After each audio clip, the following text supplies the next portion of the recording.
have explored how restoration becomes stronger when it includes those too often excluded: women, indigenous people, and persons with disabilities.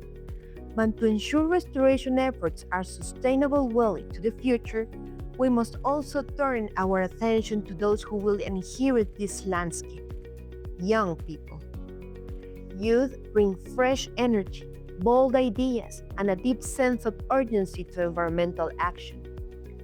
From reforestation campaigns to climate activism, they are already leading.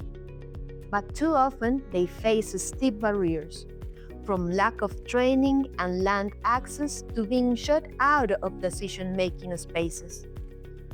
Imagine what restoration could look like if every young person had the resources, voice, and opportunity to shape the future of your ecosystems. Up next, we'll unpack the challenges faced by young people and the powerful strategies that can turn restoration into a true intergenerational movement.